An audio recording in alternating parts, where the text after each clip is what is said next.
right, our first segment is going to be talking about the Halifax Thunderbirds adding Justin Geddie. Now, in case you are new to this show, and many of you may not be, but if you're watching the replay, you might end up tuning in for the first time. I have said multiple times that I believe the Thunderbirds are only as good as their goalie. Everyone, of course, knows that. But my takeaway is for this season, I believe Halifax finishes 7-11 because I am scared of the goalie. But my takeaway is, if they are awesome, it is because Warren Hill started 85 to 90% of the games, if not more. I truly believe that. And yesterday, when the news broke that Justin Geddie was added to the Halifax Thunderbirds, it kind of got me thinking about this again. But somebody on Twitter, who's actually a friend of the show and should be on more this season as well, Buffalo Sports Collective does a great job covering the Buffalo Bandits and other teams in the NLL, but mostly Buffalo sports. They had a very awesome take on the Justin Geddie situation that I think summed it up perfectly.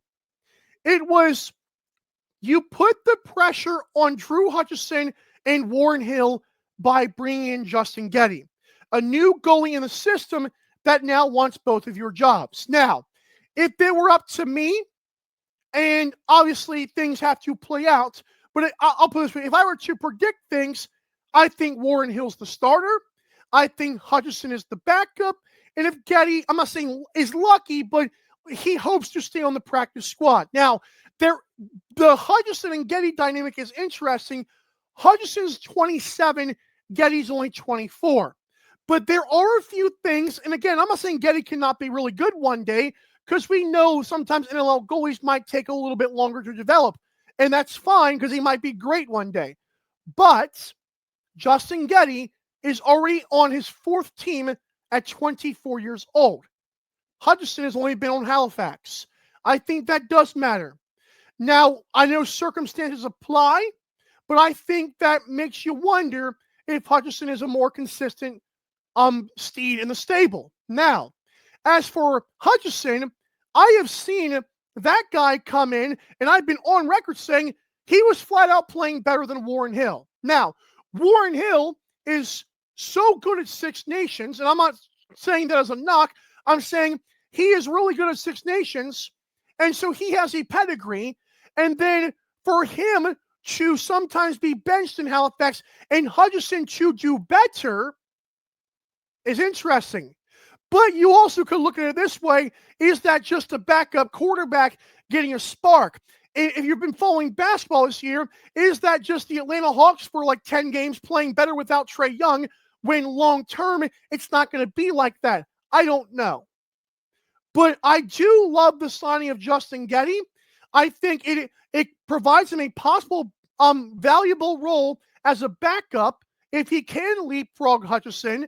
And I do think, like as Buffalo Sports Collective said, it is going to light a fire under both those guys. Warren Hill cannot feel comfortable. I know he loves the game of lacrosse. I'm sure he's confident in himself, but he cannot feel like he's not going to be complacent. And so I love this signing for Halifax more than you know. And again, whether or not they want three goalies just because, or whether or not it is to light a fire on the other guys' butts, we'll see. Comments here. MJG says, Hutch also has experience outside FNLL. And so I mentioned Warren Hill with Six Nations. I don't follow most of that stuff. I have heard of Six Nations, though. And Frank has been on record. He thinks, I'm not putting that down, but he thinks Geddie's going to beat Hutchison. I don't know what that's worth. I don't even know it's worth a $20 scramble there. MJG says T-Bird's also local guy. Brown. Yeah, I saw the other guy mention that too. Do they need four keepers, or is Geddie? I'm going to go Geddie. Just a wake-up call. We'll see. We'll see. I like it. It's a story. I thought that again. I will rest on my laurels. If Halifax is that good this year, Warren Hill starts most of the season, if not all of it. And that should be the dream for most Halifax fans. You don't want to go to Hutch and or Geddie. You don't want it. It's just like in Las Vegas. You don't want it to happen. Rochester, they would love to have a full, healthy, consistent Rowland Hartley. Mostly healthy. There's a lot of teams out there that can be really awesome if their goalie is a Dylan Ward or a Doug Jameson or a Matt Vince. Obviously not Matt Vince or Del Bianco, but you get a consistent guy who's reliable. We'll see.